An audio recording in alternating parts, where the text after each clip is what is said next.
Buongiorno da Giulio Cainarca a tutti coloro che sono all'ascolto di Radio Padania Libera e ben trovati al nostro appuntamento con Onda Libera, che oggi dedicheremo in larga parte alla questione del Tax Day, cioè il giorno oggi del pagamento delle tasse per 54 miliardi e mezzo, ha calcolato la CGA di Mestre, la Confederazione Industria e Artigianato di Mestre. Ma prima di tutto uno sguardo all'agenzia ANSA, dove la politica è in primo piano. Renzi a Grillo, no ai patti segreti o ai giochini strani, dopo la mossa a sorpresa del leader del Movimento 5 Stelle che chiede un incontro sulla legge elettorale al Premier. Questo per quanto concerne la scena politica, ma il primo piano dell'ANSA è ovviamente dedicato anche alla orrenda cronaca sulla quale ci aggiorna la redazione milanese del Corriere della Sera. Il caso della madre e dei due bimbi sgozzati in casa. È stato fermato il marito con l'accusa di triplice omicidio perché ci sarebbero incongruenze nella sua testimonianza. Il provvedimento è stato firmato stanotte alle 3 dai magistrati di Pavia. È stato messo in stato di fermo con l'accusa di triplice omicidio Carlo Lissi, il marito di Cristina Omes, la donna trovata uccisa con i suoi due figli di 5 anni e di 20 mesi nella villa di famiglia a Motta Visconti, in provincia di Milano. Ne hanno dato notizia del fermo dell'uomo i carabinieri del nucleo investigativo di Milano. Il provvedimento è stato firmato alle 3 di questa notte dai magistrati di Pavia Gustavo Cioppa e Giovanni Benelli. Al fermo si è giunti dopo un lungo interrogatorio. Ci sarebbero incongruenze nella testimonianza dell'uomo. Il marito avrebbe raccontato di aver trovato i cadaveri della sua famiglia rientrato a casa dopo la partita.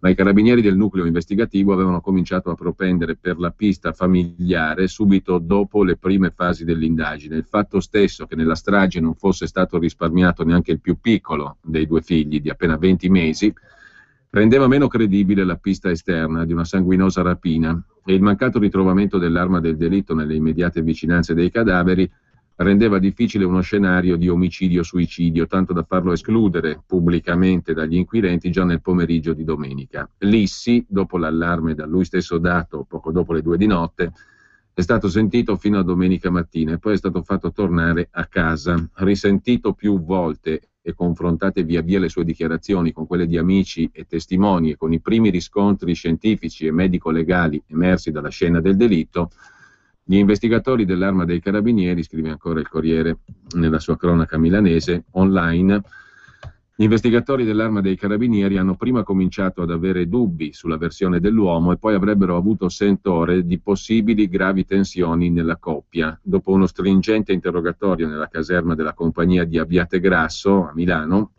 l'epilogo della vicenda con le contestazioni formali all'uomo. La donna e i suoi due figli, una bambina di 5 anni, un bimbo di 20 mesi, sono stati brutalmente assassinati con numerose coltellate in questa casa nella zona residenziale di Motta Visconti, in via Ungaretti. I corpi della femminuccia e del fratellino erano nella cameretta e rispettivamente sul letto matrimoniale. Quello della donna riverso a terra in soggiorno, scrive il Corriere della Sera.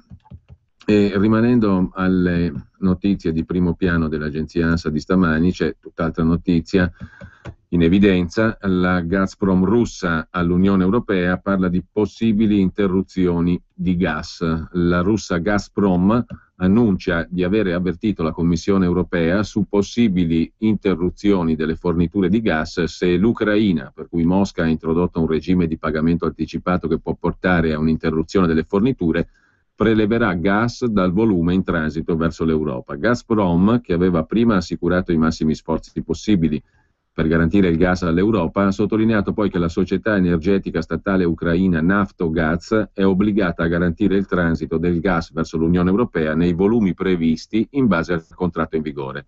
Gazprom ha poi deciso di ricorrere all'arbitrato della Corte di Stoccolma per mancato pagamento delle forniture di gas da parte della società energetica statale ucraina Naftogaz per un totale di 4 miliardi e mezzo di euro. Così il primo piano dell'agenzia ANSA di questa mattina. Poi ci sono i dati di borsa e nient'altro da segnalare. A proposito però di energia, segnalo dal quotidiano La Notizia, notiziagiornale.it, l'articolo di Stefano Sansonetti sui consumi elettrici al Lumicino, ma lo Stato spende per un maxi appalto per acquistare volumi di energia e la torta finisce quasi sempre a Edison, cioè ai francesi di Électricité de France, EDF.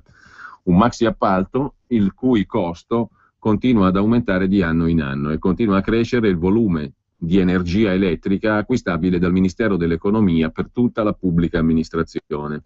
Questa volta si è raggiunto il record, almeno dagli ultimi 6 anni. Si dà il caso che Consip, la società dello stesso Ministero dell'Economia che cura gli approvvigionamenti di beni e servizi per lo Stato, ha predisposto in questi giorni un bando di gara del valore monstre di 1 miliardo e 52 milioni di euro. Si tratta del valore massimo che può raggiungere la gara per la fornitura di energia elettrica e dei servizi connessi per le pubbliche amministrazioni. Il tutto per acquisire una fornitura di 5.760 gigawattora. Come nelle edizioni precedenti, si parla di una convenzione che durerà 1 anno, prorogabile di altri 6 mesi. A dare nell'occhio è l'aumento delle cifre. La stessa gara di 1 anno fa valeva 1 miliardo e 5 milioni. L'escalation è addirittura impressionante rispetto al 2012, quando la medesima fornitura di energia elettrica predisposta dalla Consip valeva 373 milioni, a fronte di un fabbisogno stimato in 2.800 gigawatt. Ora siamo più che al doppio, quasi al triplo. Possibile che in un momento in cui si cerca di risparmiare ovunque e il commissario alla spending review Cottarelli propone di spegnere le luci pubbliche per non spendere troppo, gli appalti della società del Ministero dell'Economia siano sempre più consistenti da un punto di vista economico? La risposta è complessa perché, come spiega la società Consip, guidata dall'amministratore delegato Domenico Casalino, l'incremento di costi e fabbisogni è determinato dall'aumento del perimetro delle amministrazioni pubbliche che si devono obbligatoriamente rifare agli appalti della Consip o devono prendere queste commesse come parametro. Questo significa che le impennate in questione non significano consumi maggiori, anche se, va detto, le convenzioni sono elastiche, cioè all'interno dei massimali gli acquisti e i consumi finali possono aumentare o diminuire da un anno all'altro. Il vero conto per stabilire un maggior consumo e la maggior spesa, stiamo parlando comunque di più di 1 miliardo di euro, può essere fatto soltanto a fine anno. Come sempre avviene in presenza di grandi appalti di questo tipo, gli appetiti dei colossi dell'energia non mancano mai, e se si va a vedere chi ha vinto le edizioni precedenti dei bandi della Consip per il volume massimo di energia elettrica acquistabile dal Ministero dell'Economia per la pubblica amministrazione, ci si rende conto che Edison Energia l'ha spesso fatta da padrona. La società, controllata dai francesi di EDF, Electricité de France, nell'edizione dell'anno scorso ha fatto suoi ben 7 lotti su 10. Nell'edizione 2012 Edison Energia ha incassato 2 lotti su 4.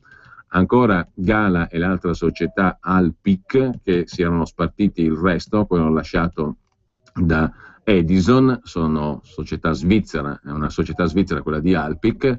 Gala e Alpic si erano divise in parti uguali 4 lotti dell'edizione 2011. In sostanza, dal 2011 a oggi, la torta è stata fondamentalmente divisa tra Edison, soprattutto, e poi la società Gala e Alpic. Bisogna risalire al 2010 per veder spuntare come vincitrice di 2 lotti la Acea, partecipata dal Comune di Roma e con quote importanti del gruppo Caltagirone e dei francesi di Gaz de France, la stessa Acea che nel 2009 si era aggiudicata la metà dei lotti in palio, gli altri 2 all'onnipresente Edison. Insomma, la torta dei maxi appalti per acquistare volumi di energia da parte del Ministero dell'Economia finisce quasi sempre nelle mani della società Edison. Ma veniamo al tema del giorno, per così dire, il giorno del fisco, e qualche dato lo ha diffuso ieri la Confederazione Generale Industria e Artigianato di Mestre, la CGA di Mestre. Per i contribuenti italiani quella di oggi, scrive la Confederazione Mestrina, è una giornata da bollino nero. La CGA di Mestre ha fatto una stima con il suo ufficio studi: le famiglie e le imprese sono chiamate oggi a versare quasi 54 miliardi e mezzo di euro tra imposte, tasse e tributi. Il segretario della CGA di Mestre Bortolussi sottolinea che il numero delle scadenze fiscali che i contribuenti sono chiamati a pagare entro oggi è da far tremare i polsi. Se sulle abitazioni a uso residenziale e sugli immobili strumentali a attività di impresa farà il suo esordio la TASI, la tassa sui servizi, almeno per quei comuni che hanno deliberato l'aliquota entro lo scorso mese di maggio, su seconde e terze case e su negozi e capannoni bisognerà pagare anche l'IMU, mentre le imprese dovranno versare l'IRPEF, le addizionali IRPEF, l'IRES, l'IRAP, l'IVA e tutta un'altra serie di imposte minori.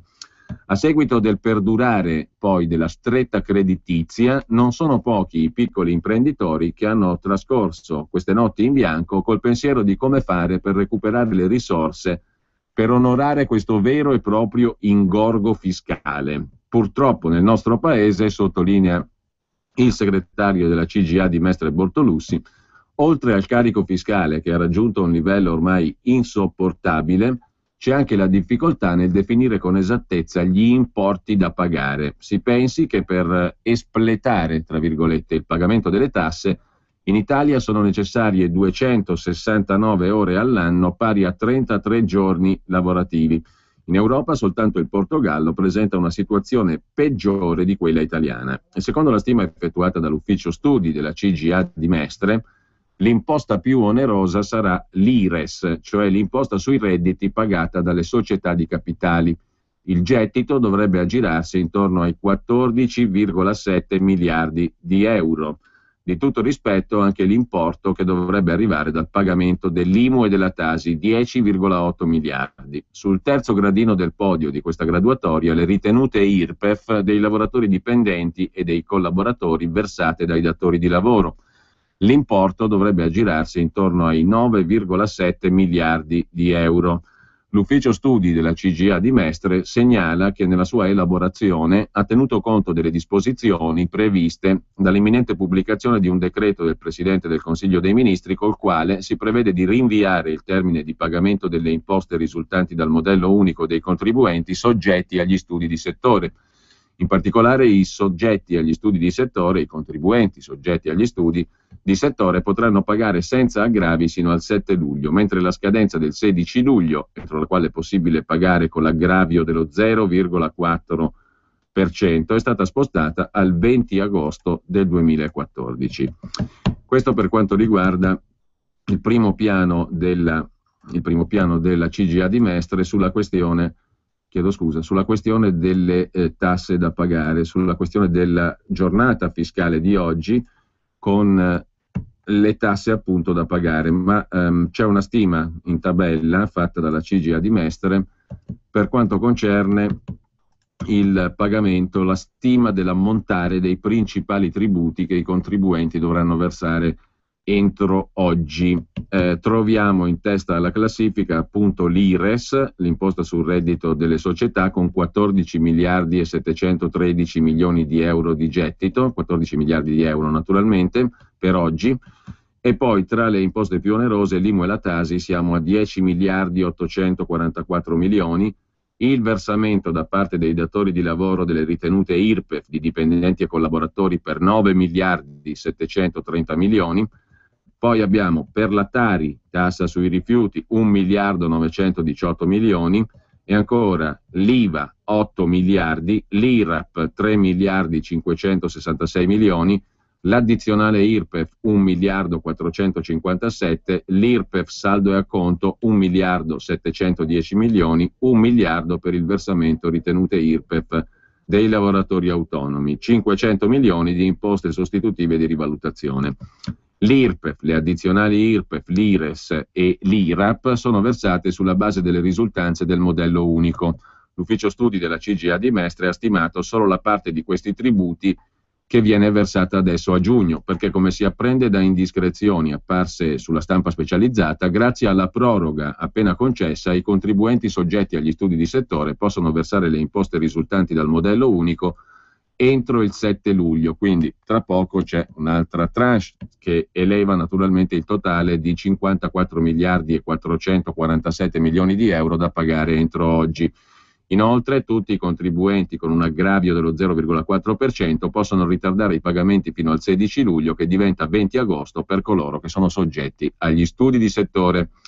Nel calcolare la Tari, cioè la nuova tariffa sui rifiuti, si è ipotizzato, precisa l'ufficio studi della CGIA di Mestre, che la nuova imposta sui rifiuti si paghi in 4 rate. Infatti sono i comuni a decidere le scadenze di pagamento, col vincolo di prevedere almeno 2 rate a distanza di almeno 6 mesi. Nello stimare il gettito invece della Tasi, l'altra componente dell'IMU, cioè la tassa sui servizi, si è tenuto conto del fatto che sono interessati alla scadenza circa il 27% dei comuni, mentre i contribuenti chiamati a versare sono il 40%. Riguardo alla Tasi non si è tenuto conto del fatto che alcuni comuni, la cui delibera è stata pubblicata entro il 31 maggio, concedono ai contribuenti di versare la Tasi anche dopo la data del 16 giugno, cioè in poche parole il gettito Tasi e IMU di 10 milioni e 8 è un gettito stimato, o meglio calcolato in ribasso, non in eccesso. La stima dell'ammontare infine di IRES e IRAP tiene conto delle principali disposizioni fiscali vigenti, l'applicazione di una maggiorazione di 8 punti e mezzo percentuali all'aliquota IRES sui redditi 2013 di banche e istituti finanziari, il cambiamento delle regole sulla deducibilità delle perdite e le rettifiche sui crediti delle banche e istituti finanziari assicurativi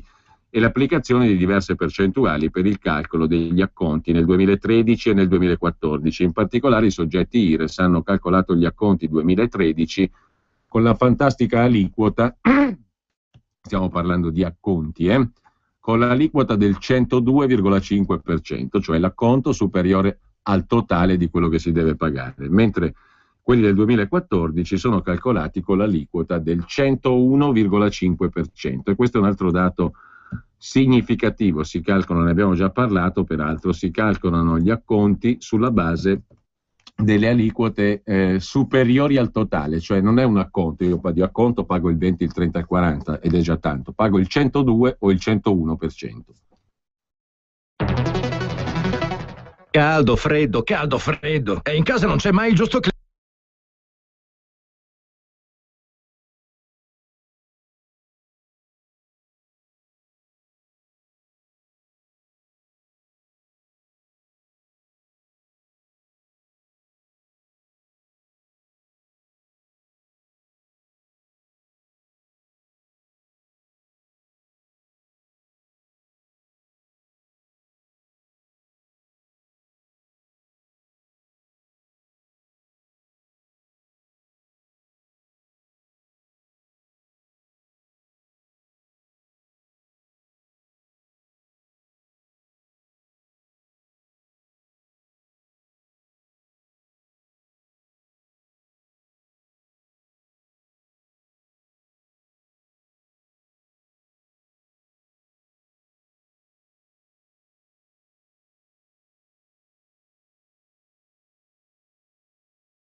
Città su Radio Padania Libera. Chiama il numero 02 66 23 44 22. Poi torniamo sul tema delle tasse, ma il tema delle tasse si inserisce anche in un contesto nel quale la pubblica amministrazione, nonostante gli annunci di modifica, i decreti e i disegni di legge delega che hanno invece decreti che ancora non sono conosciuti nel dettaglio, perché il decreto di venerdì ancora non lo conosciamo, e comunque per decreto si è intervenuto su due questioni abbastanza marginali. Ad ogni modo non le conosciamo ancora in dettaglio le misure prese per decreto, cioè immediatamente operative dal Consiglio dei Ministri di venerdì. Dall'altra parte si è affidato a una legge delega il percorso di riforma della pubblica amministrazione, che è, come dire, speriamo. Nel frattempo, lo sottolinea sempre la CGIA di Mestre, nei rapporti con le imprese la pubblica amministrazione italiana è tra le peggiori d'Europa. Il cattivo funzionamento della pubblica amministrazione costa ad ogni azienda mediamente, ed è una media, 7.000 euro all'anno, un importo insopportabile per le piccolissime imprese che sono soffocate da timbri, scartoffie e scadenze. Tra le principali inefficienze della pubblica amministrazione che frenano la crescita delle imprese, il fatto che i neoimprenditori italiani subiscono il costo più elevato nell'Unione Europea per avviare la propria attività, elenca la CGIA di Mestre. Sono necessari poi 234 giorni per ottenere tutti i permessi necessari per costruire un capannone. In Unione Europea fanno peggio dell'Italia solo Cipro e la Slovacchia. Bisogna aspettare 124 giorni per ottenere l'allacciamento alla rete elettrica. In Europa la media è di meno di 100 giorni. Per pagare le imposte le imprese devono impiegare 269 ore all'anno, cioè 33 giorni lavorativi, superata l'Italia solo dal Portogallo, secondo la CGIA di Mestre. Nessuno invece ha un carico fiscale superiore a quello italiano, 65,8% sui profitti commerciali di un'impresa. Per completare le procedure di esportazione sono necessari 19 giorni. In Unione Europea non c'è alcun paese che impiega più tempo dell'Italia per le procedure di esportazione delle proprie merci. Il costo per esportare un container è mediamente pari a $1.195. In Unione Europea la media è di 1.044. Per completare le procedure di importazione si impiegano 18 giorni. Nessuno in Europa ci mette più tempo a completare le procedure di importazione delle merci. Per importare un container il costo è di $1.145 contro i 1.100 della media dell'Unione Europea. In una disputa commerciale sono necessari in Italia 1.185 giorni, più di quasi 3 anni praticamente, per ottenere una risoluzione. Soltanto in Slovenia e Grecia la situazione è più critica. Il costo di una risoluzione in ambito commerciale è pari al 23,1% del valore della merce non pagata. In Unione Europea la media è 19%.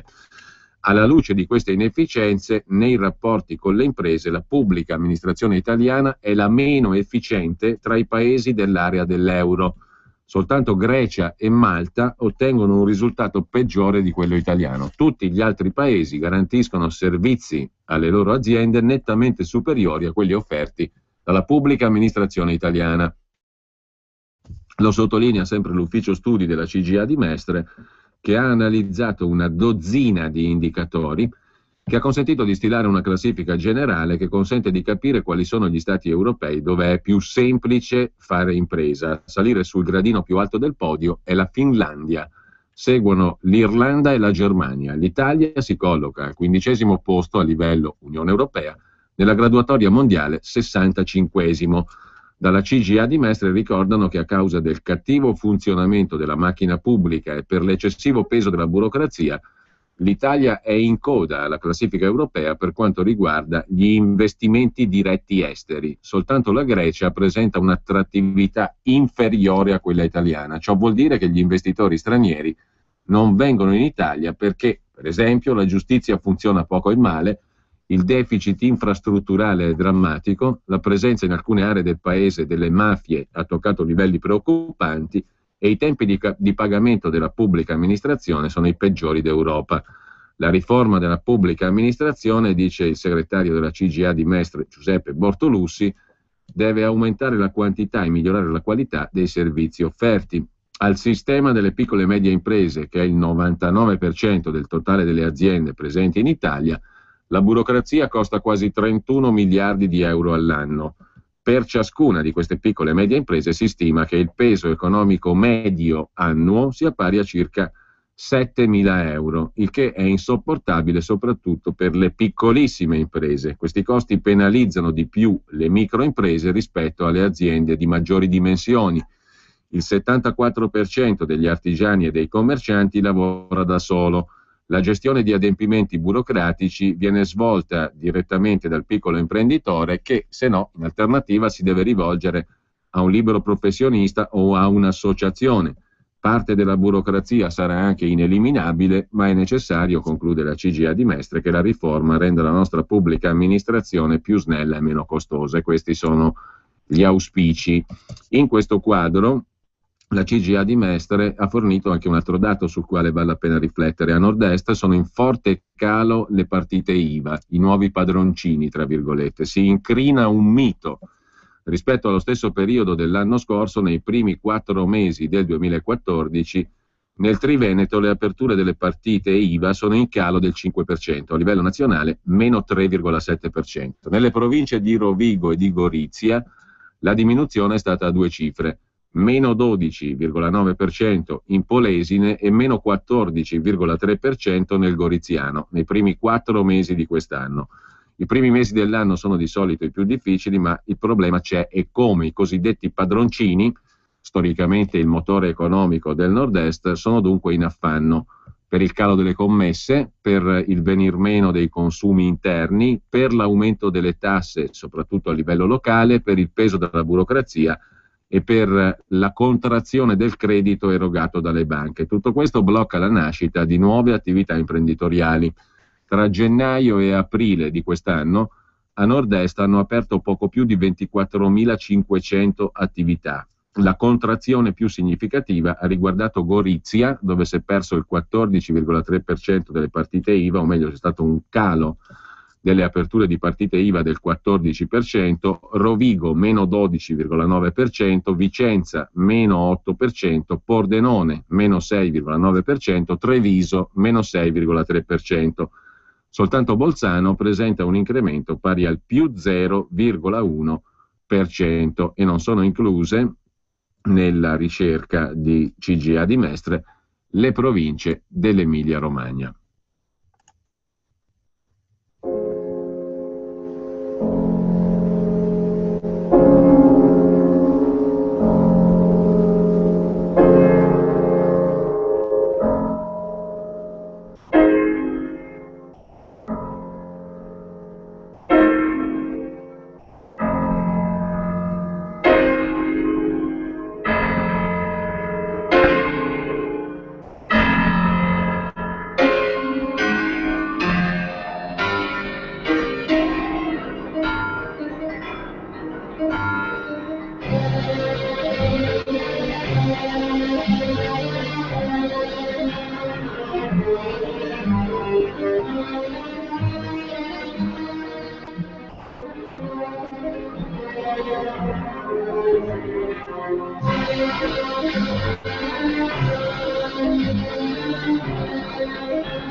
Francoforte. Ma torniamo a focalizzarci sulla giornata di oggi. È il cosiddetto Tax Day, ovvero appunto il giorno delle tasse, come abbiamo visto, il giorno più lungo del fisco. Trovate diversi articoli oggi su questa questione, dal Corriere Economia a Repubblica al Sole 24 Ore. Il Tax Day è commentato sul Corriere Economia dal professor Stefano Poggi Longostrevi dell'Associazione Italiana dei Dottori Commercialisti. Il Tax Day, il giorno più doloroso dell'anno per i contribuenti italiani, è arrivato oggi. Stiamo parlando di una scadenza, quella odierna, che incide pesantemente sul budget di famiglie e imprese. Anche quest'anno la stagione delle tasse è caratterizzata dall'incertezza, specie sul fronte dei tributi locali e soprattutto della Tasi, che è la nuova tassa sui cosiddetti servizi indivisibili ai comuni, che colpisce anche la casa di abitazione, l'abitazione principale, che era invece esente, e rimane tale, dall'altro cardine della fiscalità locale, cioè l'IMU. La Tasi va a colpire sulle stesse basi peraltro dell'IMU come calcolo, ed è un modo, diciamo, per far pagare anche la prima casa, che ne abbiano detto le varie forze politiche che dell'abolizione della tassa sulla prima casa hanno menato gran campagna, per così dire. Un calendario veramente complicato, mai stabile, quello del fisco made in Italy, che ha fatto venire il mal di testa ai contribuenti, scrive Poggi Longostrevi sul Corriere Economia di oggi. Non bisogna però affannarsi oggi. Per il ritardatario, per chi si accorge di aver commesso qualche errore nei conteggi, le sanzioni sono ridotte se il versamento viene eseguito nelle prossime settimane. Anche questa formulazione temporale è indice della genericità delle regole a volte in questo paese. In ogni caso, le regole per i pagamenti tardivi sono diverse da imposta a imposta, e tutto questo alla faccia della semplificazione. Cioè, è stato detto, caro cittadino, se ti accorgi di un errore, se ritardi a pagare, non temere, il pagamento puoi farlo anche qualche giorno dopo o qualche settimana, però il pagamento tardivo e le regole per i pagamenti tardivi sono diverse da imposta a imposta, appunto alla faccia della semplificazione. Riepilogando, le scadenze e le modalità di pagamento per i tributi principali: vanno pagati entro oggi i saldi per il 2013 di IRPEF, addizionale regionale ed eventuale comunale, cedolare secca sugli affitti, IVIE, che è l'imposta sul valore degli immobili esteri, l'IVAFE, cioè l'imposta sulle attività finanziarie estere. Per chi ha la partita IVA si possono aggiungere anche i contributi INPS per artigiani, commercianti e gestione separata e l'IRAP. Inoltre, sempre entro oggi, va versato anche il primo acconto 2014 pari al 40% del rigo differenza RN33 per l'IRPEF. Per la cedolare secca sugli affitti l'acconto del 40% si calcola sul 95% del rigo RB11 colonna 3, per l'addizionale comunale è dovuto un acconto del 30%. Per i contribuenti con partita IVA soggetti a studi di settore, persone fisiche e società, per i soci di società soggetti agli studi, la scadenza di pagamento dovrebbe essere spostata dal 16 giugno al lunedì 7 luglio, similmente a quanto avvenuto negli ultimi anni, ma venerdì scorso non ce n'era ancora la conferma, tanto per dare sempre più certezze ai contribuenti. Per quanto riguarda il capitolo IMU, oggi i contribuenti, persone fisiche e società, devono pagare l'acconto IMU per tutte le proprietà immobiliari possedute, esclusa l'abitazione principale e relative pertinenze, una per tipo. Se si hanno due box, ad esempio, su uno l'imposta è dovuta. L'IMU va versata anche sulle aree edificabili, vale a dire aree che possono appunto essere costruite, dove si possono costruire immobili, e sui terreni agricoli, anche se incolti, inclusi gli orticelli, tranne quelli montani o di collina. Va ricordato che l'abitazione principale è quella dove si ha la residenza anagrafica e si dimora abitualmente. L'IMU è sempre dovuta sugli immobili accatastati come A1, signorili, A8, ville, e A9, palazzi e castelli, anche se destinati ad abitazione principale.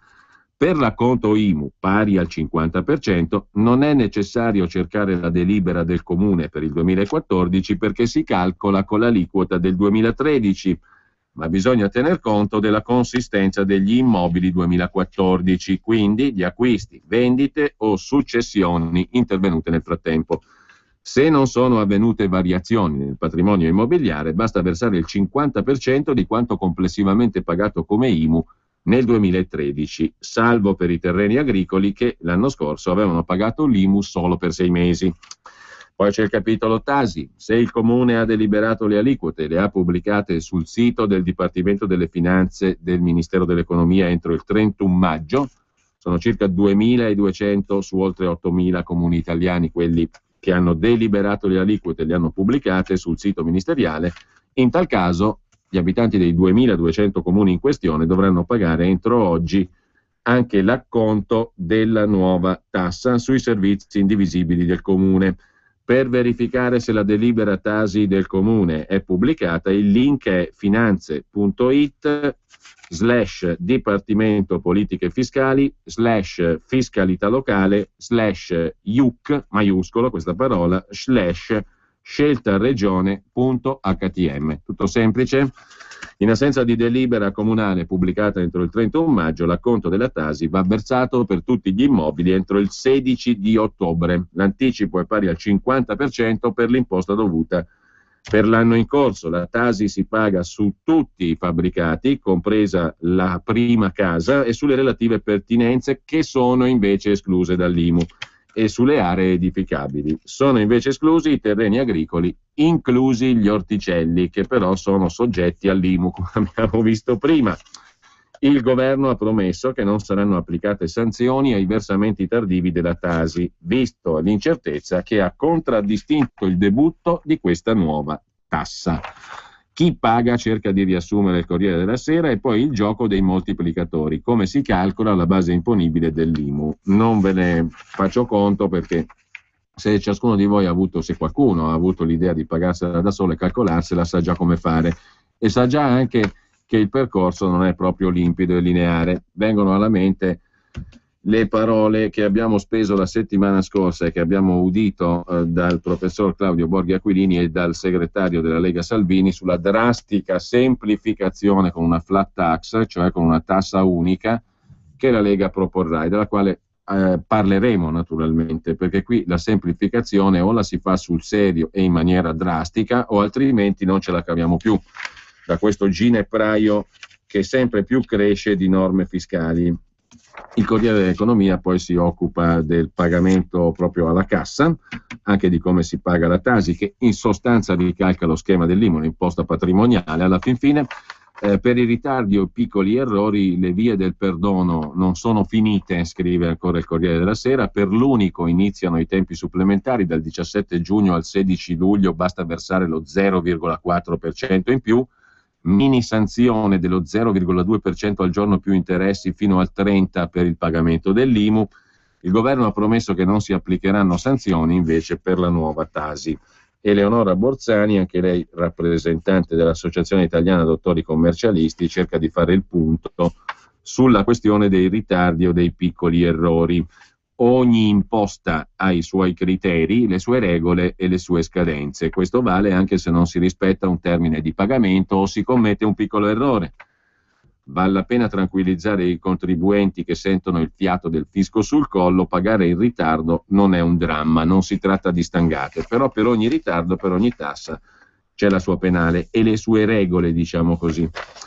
Mentre di lunedì di supertasse parla anche il quotidiano La Repubblica. Nel 70% delle famiglie con figlio 54 miliardi di euro è la Tasi più cara della vecchia IMU.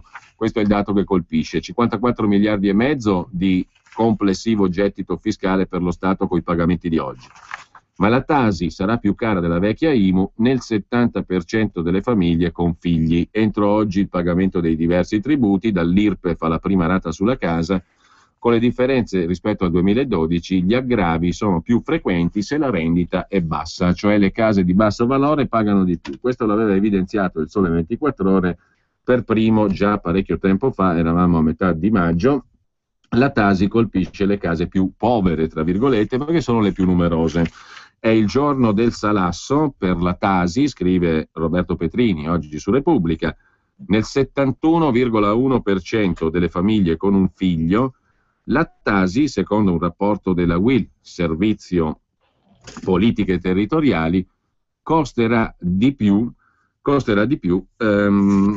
Chiedo scusa, mi è arrivata adesso una comunicazione, la Tasi costerà di più dell'IMU del 2012, nel 71,1% dei casi di famiglie con un figlio. Poi c'è la conferenza stampa della Procura di Pavia sulla strage di Motta Visconti, credo che possiamo essere in grado di proporla. La casa, non tutta la casa, anche questo è un dettaglio importante, ma solo le camere da letto, praticamente la parte superiore, erano a soqquadro.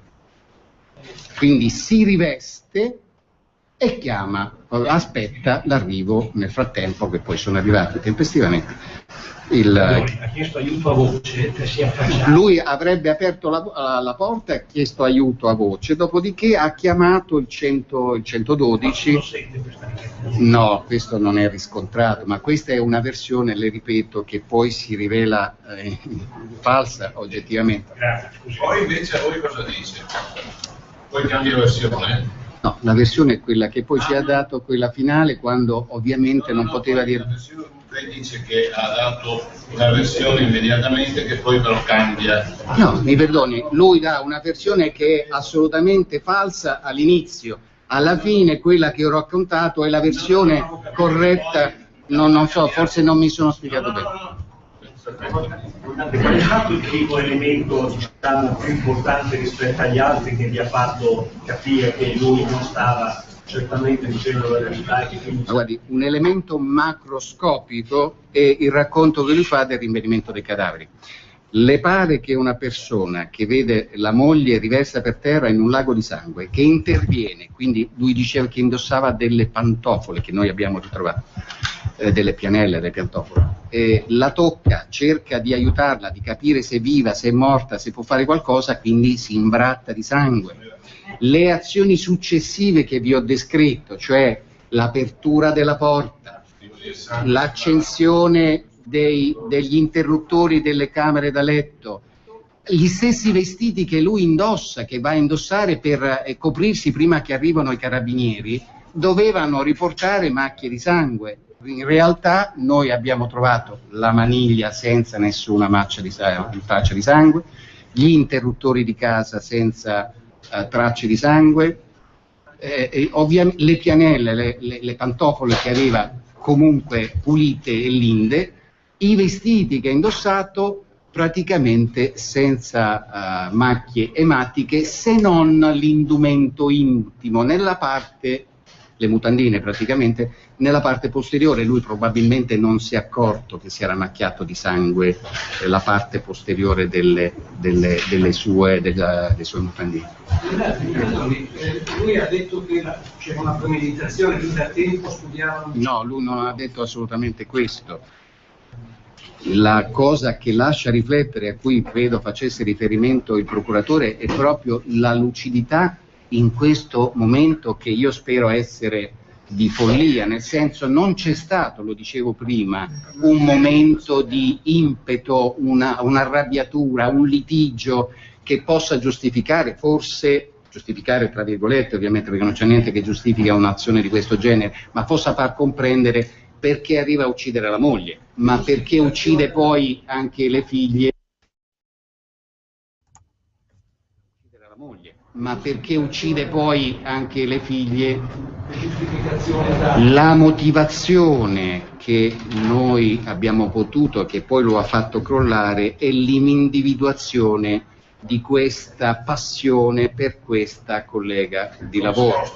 Come? No, asseritamente non corrisposta. La persona in argomento ha confermato che il reo aveva fatto delle avanze anche piuttosto esplicite, ma non aveva assolutamente corrisposto, e questo lo dice anche lui, poi queste sono loro affermazioni, oggettivamente, però non c'era. E allora sostanzialmente quello che si può pensare è che con questa messa in scena e dando la responsabilità ad altri, no? Come la messa in scena della rapina e del triplice omicidio per rapina, potesse liberarlo dai vincoli familiari, quindi da una moglie e dai figli che verosimilmente a quel punto erano, perdonatemi la parola ma mi fa specie anche dirla, anche di troppo, e lui avrebbe potuto ritornare ad essere solo e dedicare la sua vita ad altre persone o ad altre cose. Sostanzialmente questo credo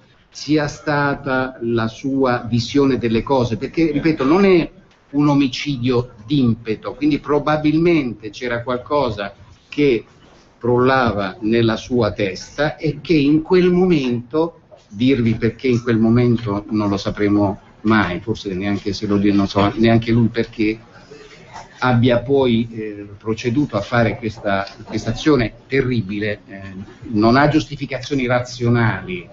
Da quanto tempo in generale aveva questa passione sfrenata per questa donna, e se era successo qualcosa tipo respinto la sera prima? No, lui da qualche tempo, adesso io non so se abbiamo da qualche mese nutriva questa. No, ho detto prima che la persona che noi abbiamo sentito, ovviamente, che poi è stata quella che è stato il momento in cui lui crolla, cioè lui, una volta che gli diciamo senti, noi sappiamo, senta, che lei ha praticamente questo, è innamorato, prova grande passione e sentimenti per questa donna, ha fatto degli avance, lui, come vi dicevo, a quel punto noi avevamo già provveduto al fermo, infatti abbiamo riaperto il verbale e completato a quel punto con le nuove e significative ammissioni. Lui mette la testa tra le mani, riflette e a un certo punto esordisce: voglio il massimo della pena. Una volta che dice questo, poi è un fiume in piena, si libera di tutto quella, immagino, anche fardello che si portava dentro ormai da 24 ore. No, la moglie, quando viene uccisa per sua stessa missione, chiede perché non capisce la moglie. Quindi la moglie ignorava questa sua passione per quest'altra donna.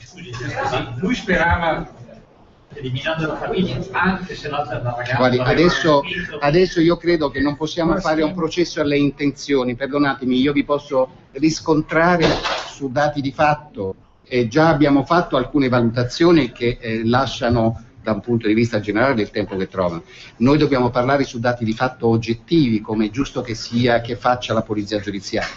Il dato di fatto è che nel momento in cui gli opponiamo questo possibile movente, lui crolla e descrive quello che è successo. La descrizione si avvalora con l'indicazione del posto dove ha lasciato, buttato l'arma, come vi dicevo, è un tombino che poi ci ha indicato a Motta Visconti, e noi abbiamo rinvenuto anche l'arma del delitto. Quindi la sua versione attuale, peraltro, è coerente con quella scena del crimine che gli investigatori, cioè il mio personale del tecnico scientifico e investigativo, aveva cristallizzato, come diceva il signor procuratore, cioè lì ormai c'erano delle certezze inconfutabili, alcune le conoscevate già, già ieri qualcuno di voi aveva chiesto: ma è vero che non c'erano segni di frazione? È vero, non c'erano segni di frazione alcuni. La cassaforte aperta, vero, la cassaforte aperta, senza nessun segno di effrazione. E la combinazione la conosceva lui e la moglie, quindi quantomeno si doveva immaginare che qualcuno avesse costretto la moglie, a rischio che si svegliassero i bambini, di andare alla cassaforte, costringerla ad aprirla e cose di questo genere. Cioè tutta una serie di dettagli, anche se mi consentite, incongruenti su un piano di una rapina, no? Perché anche quella è stata poi fatta ovviamente in maniera approssimata, non essendo vero, perché già il fatto che questi avrebbero messo a soqquadro solo alcune delle stanze, aprendo per esempio l'armadietto del bambino o della bambina dove c'erano i vestiti dei bambini, cioè non mi sembra, e comunque non andando a mettere a soqquadro, che sia la cantina, la cucina, il salotto, cioè è stato messo a soqquadro solo la parte notte della villetta. Com'è? No, è stato espulso anche lui, hanno partecipato, hanno visto la partita, si è emozionato come tutti noi ai gol di Marchisio e Balotelli, ma non risulta che avesse, almeno non hanno notato che ci fosse qualcosa di anomalo. D'altronde tutta la scena che vi ho descritto dà l'idea di una lucidità, se volete folle, eccezionale, ma una lucidità, perché lui ha comunque fatto tutto in maniera molto, molto chiara, molto serena, tra virgolette, almeno apparentemente. Non ci sono stati scatti neanche quando noi lo abbiamo fermato, lui nella nostra caserma, dove è rimasto peraltro a lungo, come si diceva, fino a quando non ha poi confessato, ha tenuto un comportamento assolutamente lineare, anche forse troppo lineare rispetto a qualcuno che aveva perso moglie e 2 figli, in quella maniera peraltro.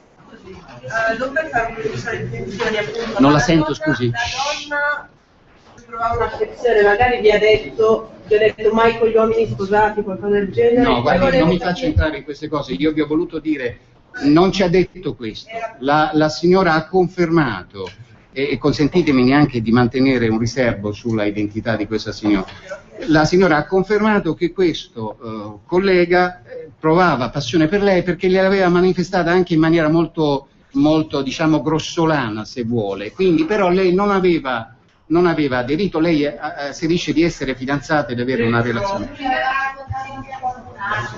Mi perdoni, noi abbiamo fatto 24 ore di indagini, questi sono dettagli che mi consenta di dire nulla aggiungano al momento al quadro. Noi andavamo cercando chi avesse ucciso una madre e 2 bambini in quel modo barbaro, e capisce bene che se fosse stato uno sconosciuto che voleva fare una rapina, come pure qualche abitante di Motta Visconti, sì, ovviamente era un fatto di straordinaria gravità che crea veramente allarme sociale. Infatti per questo ho detto forse anche qualche autorità locale poteva aspettare un attimo prima di lanciare allarmi di questo genere, no? Perché è un fatto di questo genere. Voi immaginate di abitare in quella zona dove è stata uccisa una madre e 2 bambini di quella età in maniera barbara, e che cosa si può pensare? C'è un allarme sociale particolarmente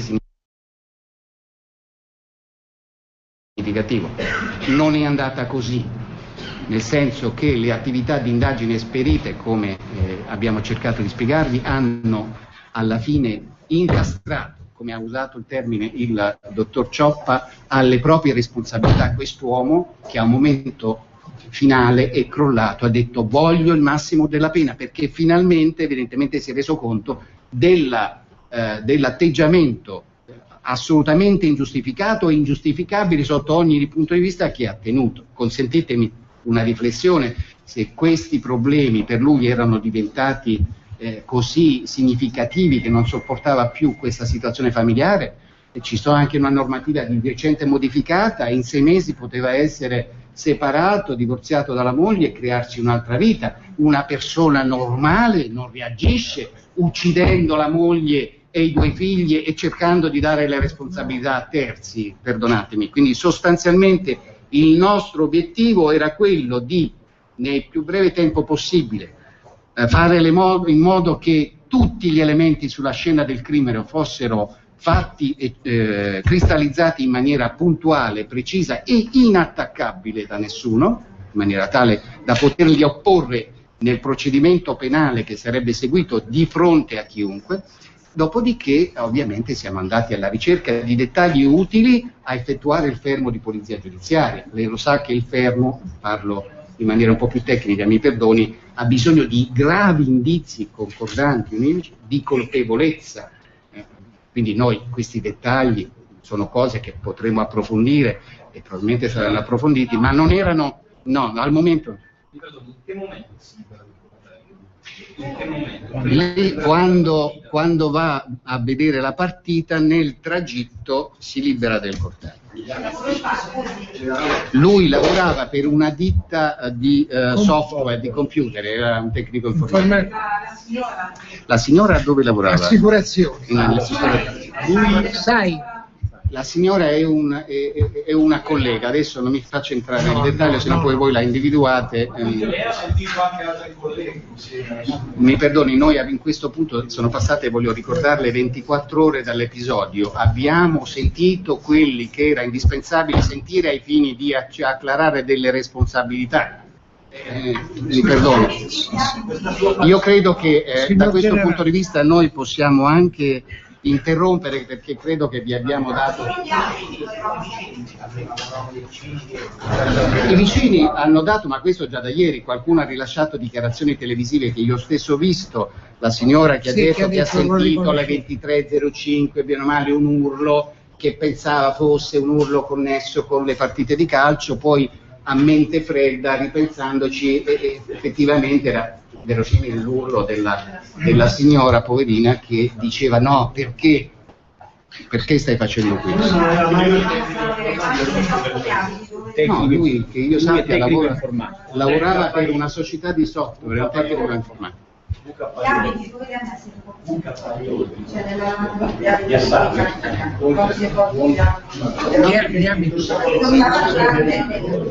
Mi perdoni, forse non sono stato chiaro nelle due versioni. Lui, quando compie il delitto, ha appena avuto un momento di intimità con la moglie. Era senza non mi vestire. faccio entrare nei dettagli, mi perdoni. Ha avuto un momento di intimità con la moglie, era in mutande quando va a prendere il coltello, non era vestito, era in mutande, per questo non aveva, ed era incongruente, le dicevo, perché se tutto quello che lui ha raccontato fosse stato vero e quindi si fosse imbrattato di sangue, quando si mette giustamente, per non apparire nudo ai carabinieri che intervengono, e si mette i vestiti addosso, gli stessi vestiti avrebbero dovuto essere inzuppati di sangue, viceversa non lo erano. C'è stato detto che questa persona era molto violenta. No, questo assolutamente non risulta neanche dal comportamento che ha tenuto con noi. Io non mi sento di dire una cosa. La coppia era considerata dai vicini, parenti e amici, al di là del fatto che la donna non sapesse di questa sua passione morbosa, era considerata in crisi, con problematiche. In questo aiutano tutte le dichiarazioni anche prese già da voi, dalla stampa e rilanciate su tutti i media ieri. Cioè non c'era una situazione di famiglia con tensioni particolari, con momenti di litigi esterni o con qualcosa che lasciasse comunque intravedere la possibilità, la probabilità di un delitto di questo tipo. Non c'era nessun indice che potesse dare una sensazione o a una situazione di famiglia comunque in estrema difficoltà, con possibilità di violenze o di altro. Niente di tutto questo. Signor Generale, io sono stato ben lieto di essere ritengo suo che ospite. non ci sono. Mi dica lei. Non mi perdoni, mi dica lei. E certo che sono soddisfatto, credo di averlo detto all'inizio. Mi perdoni per come si possa essere soddisfatti in una situazione di questo genere. È chiaro che io sono soddisfatto della professionalità, delle capacità investigative, se vuole anche psicologiche, del personale, le ripeto, investigativo e tecnico-scientifico dell'Arma dei Carabinieri che è intervenuta, però immaginate che avremmo preferito non intervenire in una situazione di questo genere. Grazie. Non c'è la premeditazione, mi pare di capire. Guardi, al momento noi l'abbiamo fermato per il triplice omicidio, poi le vicende processuali, i capi di imputazione avranno uno sviluppo successivo a sviluppati. seconda di quelle che sono poi le situazioni che sono programmate. Grazie. E questa era la conferenza stampa del procuratore capo di Pavia insieme al generale comandante provinciale dei Carabinieri, che hanno ottenuto alla fine la confessione di quest'uomo, Carlo Lissi. Il Corriere della Sera in cronaca milanese la riassume così: il marito confessa perché si era invaghito di un'altra donna, ha sterminato la famiglia, la considerava un ostacolo. Avete sentito anche quello che ha detto il generale dei Carabinieri raccontando la dinamica del fatto. Agghiacciante è dire poco, un abisso incredibile, una vicenda terrificante.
Da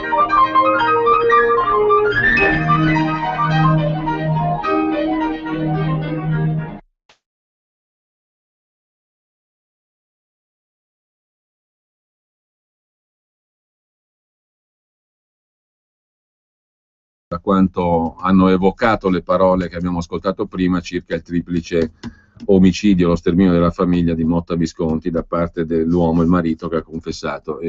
Comunque bisogna andare avanti e anzi apriamo adesso un capitolo che era in programma di aprire questa mattina con Matteo Salvini, il segretario federale della Lega Nord, che ci ha raggiunto, come vi ripeto abbiamo programmato, salvo ciò che abbiamo ascoltato prima in diretta sull'onda proprio della cronaca più immediata. Da Pozzallo, in quel di Ragusa, Matteo Salvini era in programma che intervenisse stamani perché, come sapete, ieri era in Sicilia, per la precisione a Maletto, in provincia di Catania, dove alle ultime europee c'è stato un risultato straordinario per la Lega Nord, il 32%. È ovvio che adesso parlare di queste cose non è facilissimo, non lo è per voi che siete all'ascolto, credetemi, non lo è per me che sono qui, e però fa parte purtroppo della vita, della realtà, di affrontare anche cose diverse in successione. Intanto mi sembra che abbiamo perso la linea telefonica, è caduto il collegamento con Matteo Salvini, che provvediamo a richiamare istantaneamente. Dovrebbe, credo, essere con noi Matteo Salvini. Noi intanto torniamo allo stacco musicale, ma se mi dice Giulio Cesare Carnelli dalla regia che il collegamento è stato ripristinato. Allora, buongiorno intanto Matteo. Buongiorno. Buongiorno Giulio, buongiorno a chi ci ascolta, anche se parlando con te fuori onda il buongiorno è un'altra roba rispetto alle notizie che certo che la vita umana vale poco ormai al giorno d'oggi, è incredibile come valga poco. Questa vicenda è proprio un abisso terribile, secondo me. E non ho commenti, non posso neanche immaginare una pena, una sanzione, una detenzione, l'ergastolo, la pena di morte, che ne so, non riesco ad arrivare. Poi quando ci sono in mezzo dei bambini è tutto più grande, è tutto diverso. Già la violenza umana non è commentabile, poi quando ci sono di mezzo due bimbi di 2-4 anni c'è poco da dire. Beh sì, e soprattutto nel quadro di una tristezza sconfortante, oltre che di atrocità incredibile che ne emerge. Comunque, Ma come fai?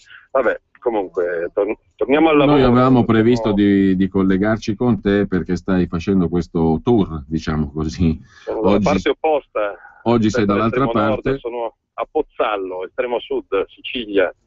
C'è un bel sole, sono stato a incontrare il ministro Alfano, che sta in questo momento parlando con i prefetti, con i sindaci siciliani che sono alla disperazione, sono al collasso. Per rendervi conto, stanotte a Palermo hanno dovuto aprire alcune chiese per ospitare centinaia di profughi, non sanno più veramente cosa fare, dove metterli, e oggi ne sono previsti in arrivo 1200 a Taranto, 500 a Milazzo, 300 sono arrivati a Lampedusa. Ormai è un bollettino quasi normale, ormai è quasi normale parlare di 2000 clandestini che sbarcano in un giorno solo, con tutte le emergenze che ne conseguono. Perfino Alfano pare che si stia accorgendo che Mare Nostrum non è un'operazione particolarmente geniale. Il grande assente è Renzi, io però gliel'ho detto, Renzi ha preso il 40%, Alfano il 4%, qua se c'è qualcuno che in Sicilia manca, che non dice una parola sull'immigrazione, sull'accoglienza, sui respingimenti, sui confini, sulla legalità, è il signor Renzi. Qua siamo veramente al di là del bene e del male, anche perché poi saltano posti di lavoro. Qua ci sono operatori dei porti che non possono fare il loro lavoro, c'è una stagione turistica a rischio, ci sono 1000 problemi al di là di un'invasione incontrollata. Matteo, quello che hai potuto vedere tu sul posto a livello di organizzazione per quanto possibile, e ci spieghi un po' che come funziona questa macchina. Io sono stato al porto adesso con un'acqua pulitissima, dove ci sono le navi che fanno le staffette e portano sulle banchine 50, 80, 100, 200 persone alla volta, che poi vengono smistati nei centri di accoglienza, ma ormai le strutture normali, fra virgolette, non ce la fanno più, quindi stanno cercando di requisire case, di requisire strutture, di requisire alberghi, sono in stazione, così come stanno bivaccando a Milano. Ecco, il bel biglietto da visita di Milano, capitale morale, città dell'Expo. In questi giorni sono decine di persone stese per terra che bivaccano, in Sicilia è uguale, stazioni, vie, giardinetti, scuole, e quindi è una situazione veramente allucinante, anche perché poi se non ce la fanno più qua li smistano su tutto il territorio nazionale. Il problema non è smistare il problema per tutti, il problema è fermarlo alla radice, bloccare già da domani le navi della Marina Militare di questa operazione sciagurata, quindi fermare tutto domani e dire ai signori dell'ONU, della NATO, dell'Unione Europea, i caschi blu, i caschi gialli, i caschi verdi, i caschi rossi, problema vostro. Ecco. Basta, si è superato il limite. Matteo, una mozione in Parlamento della Lega per fermare l'operazione è stata respinta l'altra settimana al Senato. Tu hai parlato... certo, perché la proponeva la Lega. Tu hai parlato con Alfano, hai detto, no? Sì. Posizione del ministro Alfano, che dice oggi? Non so se è quello che diceva ieri e che dirà domani. Si sta rendendo conto del fatto che il nostro non è più sostenibile, cosa che noi gli stiamo spiegando da circa 3 o 4 mesi, inascoltati, e non ne escono. O il Partito Democratico, perché tutto dipende da loro, prende coscienza del fatto che al di là dei colori politici stiamo andando al disastro, stiamo andando veramente alla tragedia, i morti si conteranno non a decine ma a centinaia, e l'Italia non può più permettersi uno sforzo anche economico di questo genere. C'è una stagione turistica che rischia di essere massacrata con migliaia e migliaia di posti di lavoro in ballo, oppure appunto o dalle parti di Renzi si rendono conto di questo, oppure Alfano penso che sia l'ultima ruota del carro che possa permettersi di decidere qualcosa in autonomia. Escludo che lo possa fare. Ecco, da parte della popolazione, dei cittadini, che cosa ha registrato? Ho incontrato centinaia di persone che mi dicono: mi raccomando, ci rimanete voi, non ce la facciamo più, perché poi i telegiornali intervistano quei 5 o 10 che si crogiolano nella generosità e nell'accoglienza, che sono un tratto distintivo delle nostre genti. Però poi ci sono centinaia di persone, di commercianti, di mamme, di papà, di pescatori, di agricoltori, di portuali, di disoccupati che non ce la fanno più. Io stamattina sono stato un'oretta davanti al comune di Pozzallo in attesa del ministro, ho avuto modo di parlare con tanta e tanta gente, ex marinai disoccupati, ragazzi con 2 lauree in cerca di un'occupazione, gente che non sa più dove sbattere la testa, mamme preoccupate per la salute dei loro figli. Quindi ieri sono stato all'interno, a Maletto, in questo famoso paese dove la Lega ha preso il 34% dei voti alle europee. C'era la festa del paese, la festa del fragola, ho scoperto un'agricoltura che Bruxelles peraltro sta scientificamente cercando di massacrare. Oggi c'è questo articolo sul quotidiano La Sicilia, che è il principale quotidiano locale, dove c'è in prima pagina, peraltro con onestà, il reportage sulla mia giornata di ieri, con i complimenti, le strette di mano. Poi però c'è questo articolo, Giulio, a pagina 11, i complicati regolamenti europei, bisogna andare in pescheria con il metro e con il codice, perché entrano in vigore le taglie minime per 40 pesci. A questo punto i pescatori devono diventare geometri e via con una roba che sembra surreale. Ecco quindi che ad esempio è possibile mangiare i cannolicchi solo se superano gli 8 centimetri, i cefali sopra i 20 centimetri e le spigole di cattura invece devono essere di almeno 25 centimetri. E i nuovi regolamenti europei sulle reti danneggiano i pescatori di calamaretti, moscardini e latterini perché vogliono delle maglie troppo larghe. Ora, non siamo su scherzi a parte, siamo in un momento di massima disoccupazione e a Bruxelles qualcuno decide che appunto il cannolicchio deve essere sopra gli 8 centimetri e il calamaretto non si pesca. Non so se rendo l'idea dell'assurdità della situazione. Beh sì, direi proprio di sì. Matteo, qual è il tuo programma adesso? Adesso stiamo tornando verso nord perché incontriamo appunto, a proposito di sbarchi, i lavoratori di un altro porto, perché i 2 porti principali, quelli da TG1 per intenderci, Giulio, quando guardiamo il TG1 dove sbarcano? Sbarcano o a Pozzallo o ad Augusta, che sono 2 porti enormi. Peraltro quello di Augusta è anche una potenza per quanto riguarda lo sbarco dei carburanti, ma spesso e volentieri ci sono gli operatori del porto che non possono fare il loro lavoro perché ci sono i taxi della Marina Militare che sbarcano gli immigrati, e quindi c'è anche un'altra economia a rischio di cui ovviamente i telegiornali non parlano, ma sono posti di lavoro su posti di lavoro a rischio anche da questo punto di vista. Quindi una 2 giorni siciliana nel nome del lavoro, dagli agricoltori ai pescatori, ai marittimi, ai lavoratori del porto, perché dietro l'immigrazione incontrollata ci sono anche questi drammi familiari, e quindi incontrerò questi operatori sperando di poter loro essere utile come Lega. Ecco, purtroppo io lo dico con rispetto dei singoli individui, che è sempre dovuto in tutti i casi, però qui mi sembra che non siamo di fronte a immigrazione incontrollata, perché un'operazione di questo genere come Mare Nostrum non ha paragoni da nessuna parte d'Europa e del mondo. Questa è immigrazione agevolata, incentivata, anzi, sicuramente. Anche perché è dell'altro ieri la notizia della Spagna che ha respinto il tentativo di superamento dei suoi confini da parte di 1 migliaio di immigrati.